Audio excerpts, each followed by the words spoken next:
തിരഞ്ഞെടുപ്പിൽ കനത്ത പരാജയം ഏറ്റുവാങ്ങിയതിന് പിന്നാലെ സിപിഎം പുറത്തുവിട്ട ആത്മപരിശോധനാ റിപ്പോർട്ട് പാർട്ടിയുടെ പരമ്പരാഗത അണികളെയും പൊതുജനങ്ങളെയും ഒരുപോലെ അത്ഭുതപ്പെടുത്തുന്നതും നിരാശപ്പെടുത്തുന്നതുമാണ്. ഈ റിപ്പോർട്ടിലുടനീളം കാണാൻ സാധിക്കുന്നത് മുൻ മുഖ്യമന്ത്രി പിണറായി വിജയനും പാർട്ടി സംസ്ഥാന സെക്രട്ടറി എം.വി. ഗോവിന്ദനും അടങ്ങുന്ന ഉന്നത നേതൃത്വത്തിന് പൂർണ്ണമായ സംരക്ഷണമൊരുക്കുന്ന കവചങ്ങളാണ്. പാർട്ടിയിൽ വ്യക്തിപൂജയും ഏകാധിപത്യ പ്രവണതകളും ശക്തമാണെന്ന ആക്ഷേപങ്ങൾ നിലനിൽക്കെ അതിനെ അടിവരയിടുന്ന രീതിയിലാണ് മുൻ മുഖ്യമന്ത്രിയുടെയും പാർട്ടി അമരക്കാരന്റെയും പേരെടുത്തു പറഞ്ഞുള്ള യാതൊരുവിധ വിമർശനങ്ങളും കുറ്റപ്പെടുത്തലുകളും റിപ്പോർട്ടിൽ ഉൾപ്പെടുത്താതിരുന്നത്. പിണറായിയുടെ നയരൂപീകരണത്തിലോ ശൈലിയിലോ വന്ന വീഴ്ചകളെ പൂർണ്ണമായും മറച്ചുവെച്ചുകൊണ്ട് സകല പാളിച്ചുകളും കൂട്ടായ തീരുമാനങ്ങളിൽ വന്ന കുറവുകളെന്ന സാങ്കേതിക പദപ്രയോഗത്തിൽ ഒതുക്കി തീർക്കാനാണ് പാർട്ടി ശ്രമിച്ചിരിക്കുന്നത്.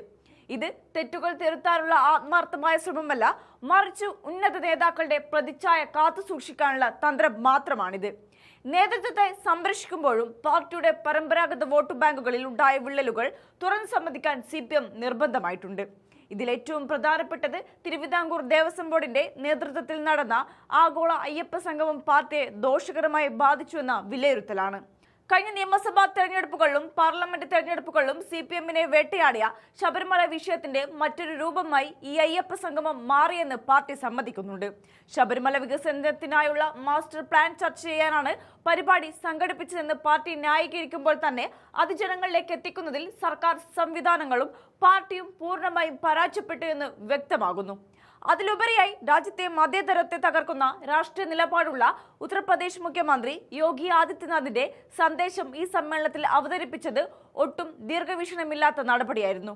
മതേതരത്വം പ്രസംഗിക്കുന്ന ഒരു പാർട്ടി ഭരിക്കുമ്പോൾ അതിന്റെ കീഴിലുള്ള ദേവസ്വം ബോർഡിന്റെ പരിപാടിയിൽ ഇത്തരമൊരു സന്ദേശം വന്നത് ഒഴിവാക്കാൻ കഴിഞ്ഞില്ല എന്നത് സിപിഎമ്മിന്റെ പ്രത്യയശാസ്ത്രപരമായ ജാഗ്രത കുറവിനെയാണ് വ്യക്തമാക്കുന്നത്.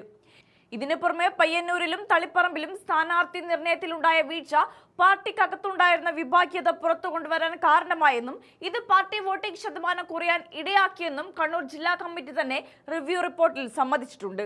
അഴിമതിക്കെതിരെ വിട്ടുവീഴ്ചയില്ലാത്ത നിലപാട് സ്വീകരിക്കുന്നു എന്ന് അവകാശപ്പെടുന്ന പാർട്ടിയുടെ മറ്റൊരു മുഖമാണ് പത്തനംതിട്ടയിൽ കണ്ടത്.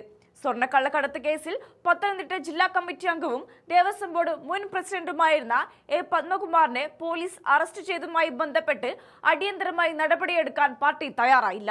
കുറ്റാരോപിതരായ നേതാക്കളെ സംരക്ഷിക്കുന്നതിലും ജനരോഷം ഭയന്ന് മാത്രം വൈകി നടപടിയെടുക്കുന്നതിലും സിപിഎം കാണിക്കുന്ന ഈ മടി സാധാരണക്കാർക്കിടയിൽ പാർട്ടിയുടെ വിശ്വാസ്യത പൂർണ്ണമായും തകർക്കാൻ കാരണമായിട്ടുണ്ട്.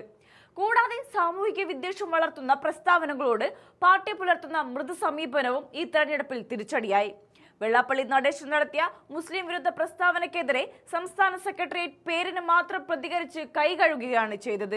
ശക്തമായ നിലപാടുകളിലൂടെ അതിനെ പ്രതിരോധിക്കാതിരുന്നത് ന്യൂനപക്ഷ വിഭാഗങ്ങൾക്കിടയിൽ പാർട്ടിയെക്കുറിച്ച് വലിയ സംശയങ്ങൾ ഉണ്ടാക്കാൻ ഇടയാക്കി.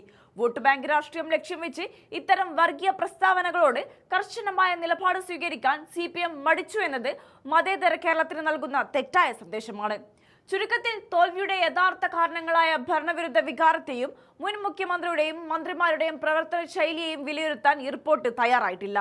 താഴെത്തട്ടിലുള്ള കമ്മിറ്റികളുടെയും ഘടകങ്ങളുടെയും തലയിൽ കെട്ടിവെച്ച് ഉന്നത നേതൃത്വത്തിന് ക്ലീൻ ചിറ്റ് നൽകുന്ന ഈ ശൈലി പാർട്ടിയെ കൂടുതൽ തകർച്ചയിലേക്കാണ് നയിക്കുന്നത്.